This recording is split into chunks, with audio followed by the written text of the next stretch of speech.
Look at that. Oh, it doesn't look like that, bro. It doesn't do justice to the eyes. That stuff is perfect. That is premium tech. I don't even know if I've ever seen it look better than that, bro. Dude, we've been busy. We've been really busy. I'm gonna explain what's going on once we get everything loaded and we're strapping down. We'll explain what's going on. We got some stuff going on. So I'm gonna bring this right there, and then we'll put 10 Bermuda on this. I'll just slap that on the front up there, and then we'll strap it down. Be ready to rock and roll.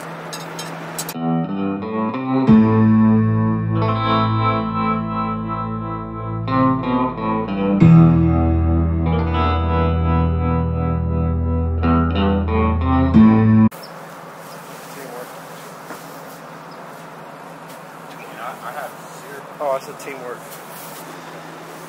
Teamwork. Last week, me and Big Sean were driving out to Bonsall, and I was like, dude, we need to make a nickname for Sean. That way I don't call him Little Sean. We were talking about it, and this morning I talked to him. I was thinking Badger. He said Tiger King, so I was going to call him Tiger King. Then he said Mr. Exotic. I said, okay, I'll call you Exotic. And then I asked him if he wants to be Badger. So I think Badger's dope. He said, yeah, so. He goes by Badger now.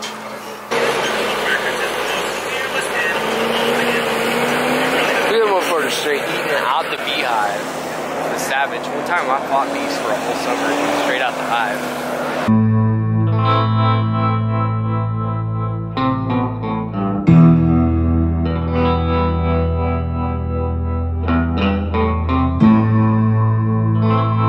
The Dodge 3500 set up with the doubles. You know, the big Tex Lamar Extendo switch of.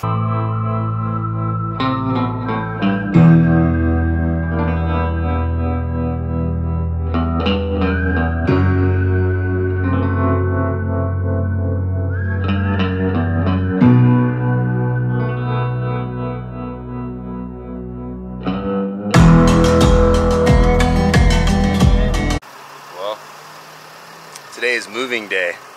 We're moving from the yard. There's not a plan to move. It's kind of a forced move, but you know, just gotta make the best of every situation. So we're pretty light. I don't know if you see the barns. Normally we don't have the barns this low. It's freaking empty. We've been working on delivering everything so we can just send our next loads to our new spot. So this is basically all we got left to deliver. Is this stuff right here, and then we'll have 1, 2, 3, and some cow hay to move later today. We'll move that and move the squeeze over to the new spot and rock and roll in a temporary location for a little while until we get into something a little more permanent. You know, it's been a nice ride. I'll definitely miss coming to this yard and the peacocks, and you know, everything that we've done and we built started right here on this yard. This is the end of a chapter, I guess is a good way to put it. A good chapter. I like this chapter. Hopefully we can get into something where we can start working on that feed store like vision, because that's always been the angle, is being like a feed store or something that we can sell bales directly to the customer on site, where the hay is located, where it's stored, because where we are at now, we haven't been able to do that. We go strictly delivery, so that's why we're always loaded up like this. Like, I don't know that. Look at this. Come on, man. That's nuts, bro. I've never seen a delivery program or service that does this and then goes and freaking hand stacks them. Never. But you know, that's the only reason we're in the position to possibly move into a feed store, is because we're moving stuff like this. So we get into a feed store, start building up our clientele that are getting less than 40 bales. We'll probably move another truck, 2 truckloads a week just from out the store, on top of our delivery program that we're running right now, and then eventually be able to move into pelletized feed, hay pellets, grain, and expand more shavings, you know. Who knows, man? The sky's the limit with this stuff. You literally can do whatever you want, and that's why it's so like exciting to me. Everything that we do is exciting because we can do whatever we want. Freaking, who would have ever thought that we'd be running 3 trucks and 3 trailers and freaking moving this much hay? You know, I mean, I knew that we would kill it if we put our minds to it, you know, but it came a lot faster than I was expecting. Just keep chugging along. We got some things in the work with locations. Like I said, we'll be moving to a temporary location. Hopefully not going to be there more than a week. We'll be able to move on to a new spot. We have 3 possible locations. One is definitely a lot better than the other 2. And I'm really hoping, I've been praying to try and get into this spot. If we get into it, it's game on. We'll see it from here till now. That other spot, if you watched the other video, that was over there off of Menifee Road, the city, man, it's almost like the county and the city don't want like new people to like start business. It's almost like put barriers in place to like keep people from doing what they want to do. So like, I'll give you an example. I went in, that property was perfect. It was an acre, it was just a lot, it was fenced, had barbed wire on the top. I could just move the hay barns over there. Operate as normal. It was coded as commercial/retail. I could sell from there, but I went to go get a permit to do that with the county. I needed a conditional use permit. To obtain that conditional use permit for that piece of property, you had to pay the environmental disposal fees, I think is what it was called, and it was like backed up. It was like $16,000 something an acre, and it was 0.93 acres, so it was like $16,000 to pay up on that. They wanted me to put sidewalks in, fix the street, landscape the front, asphalt from the yard, from the lot to the road, so we don't get dirt on their roadways, make it handicap accessible, tie into the sewer, the water, and put in a bathroom for customers and employees.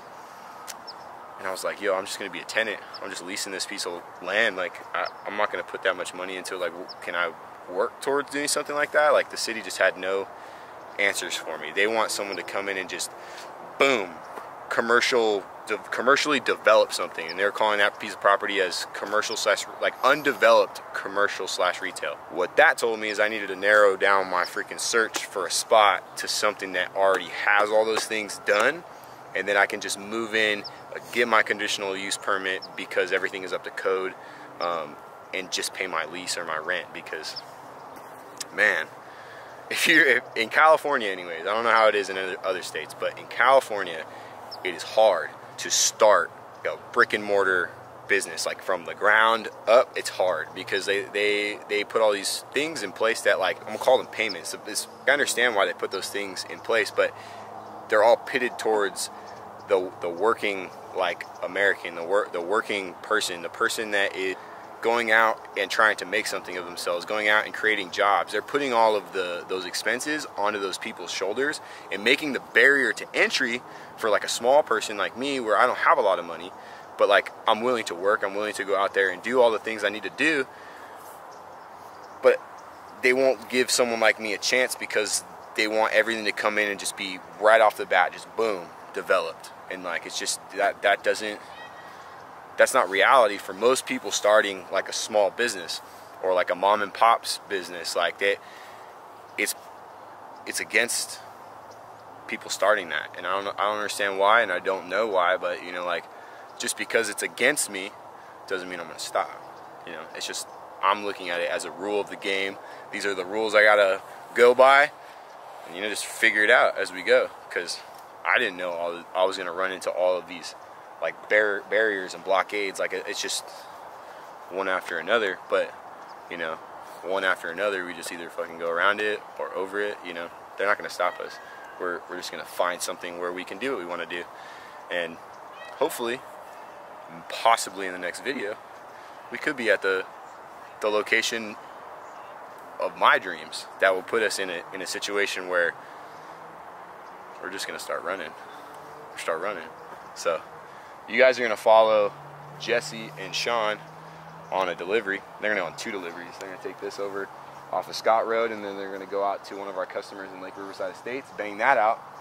I gotta run to Track Supply, grab some supplies, and hopefully all the timing will work and we'll converge at one of our customers in Temecula and bang out this sucker, and then come back to the yard, load up for another 100 TEF, roll out, do that all together, come back. Hopefully we'll still have some daylight and we'll be able to move the whole yard. We don't have much to do. Me and Sean came out yesterday and we pretty much got everything all organized to go, ready for the move. That's pretty much it. Fucking watch along, I guess.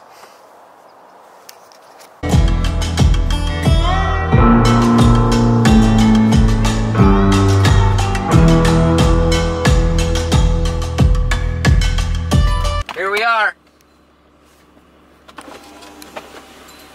Hoping that we're not too freaking tall. One time here, Sean body slammed, not to name drop, but he body slammed some of the stack off. Because this spot, she got a kind of low hang right here. Let me know on the top. Seems like we've made it. Dude, that's what I like. Great spot over here, bro. Viva Rescue. They're collecting chickens.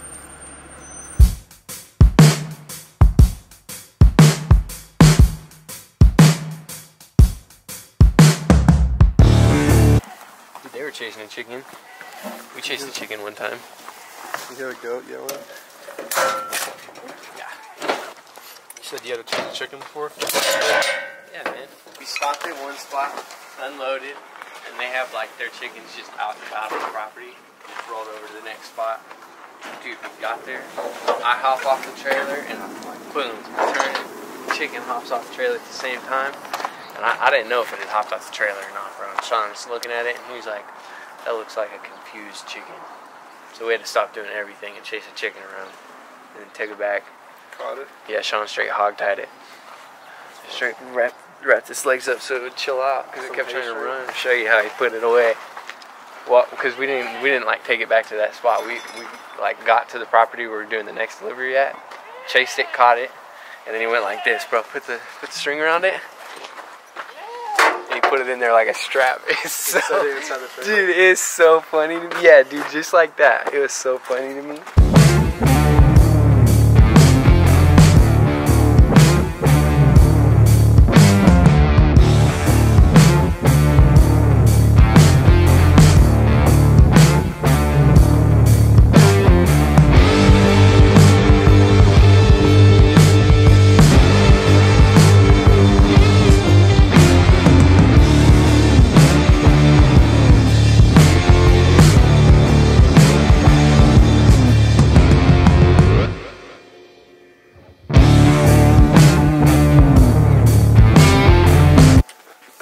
Dropping here? 60? 60? 64? No. 70 now. 70? 70. Oh yeah, they added a big unit.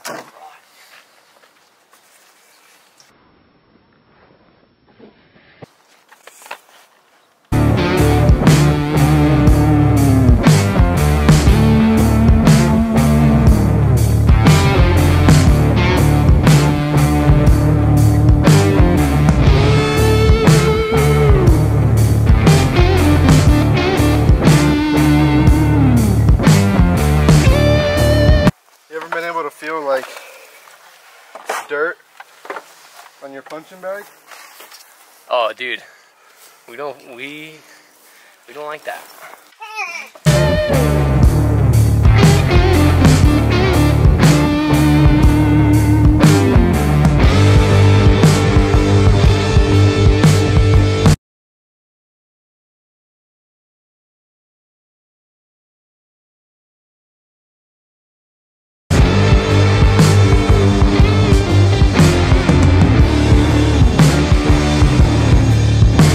Dude, they don't even make this color like on the color spectrum. This is a TEF exclusive. I'm good, dude. Good for you.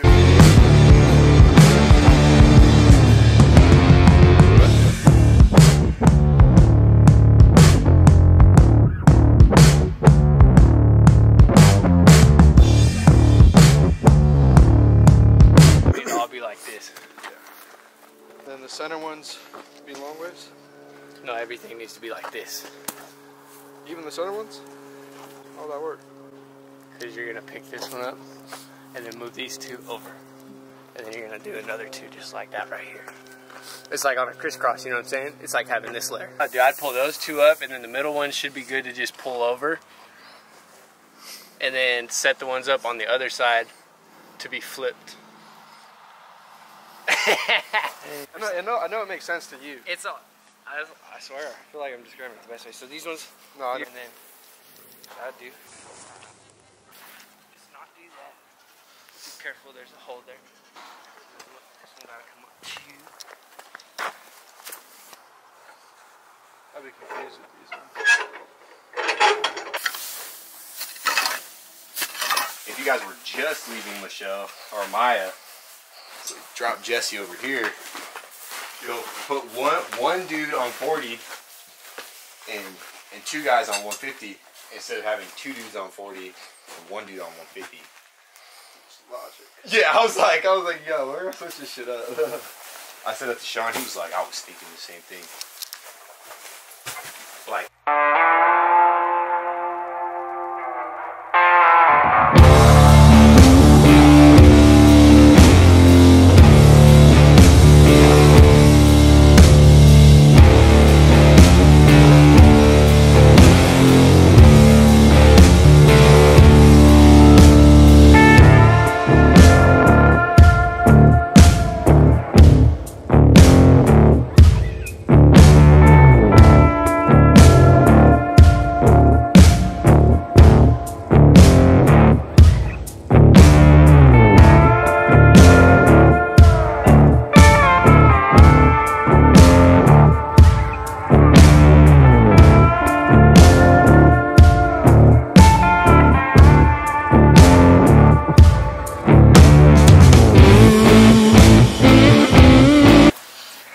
This right here is the reality of hay.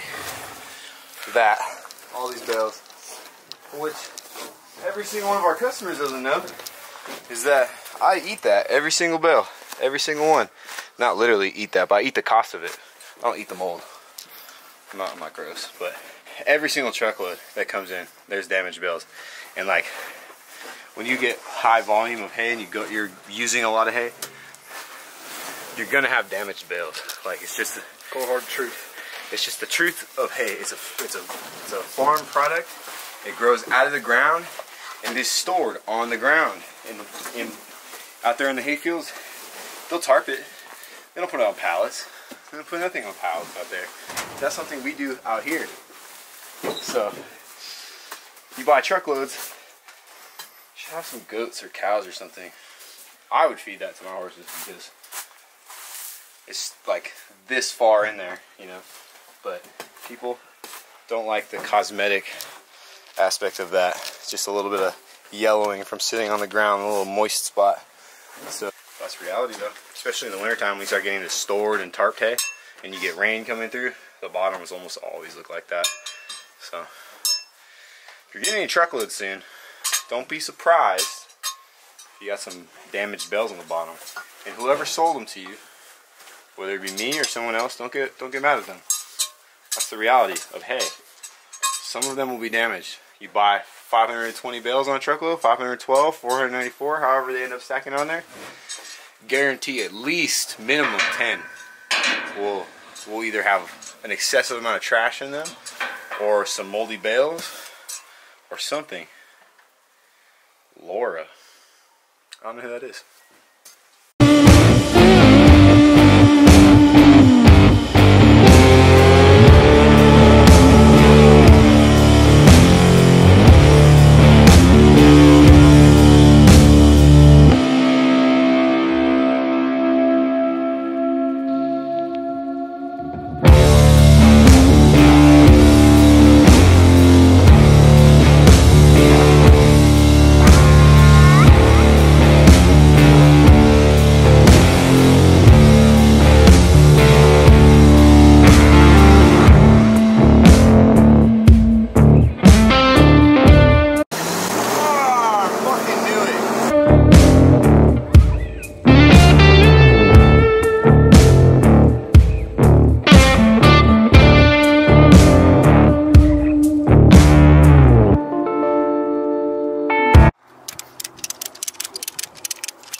Giant.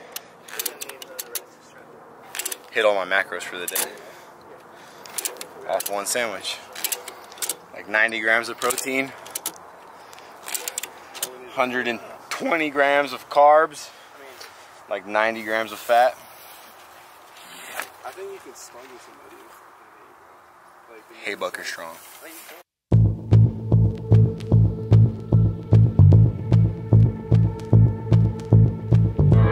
We had to stop because that top layer right there, I don't think will clear that door. So we're just gonna break it down, and then we'll back in.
He looks like the Pixar thing.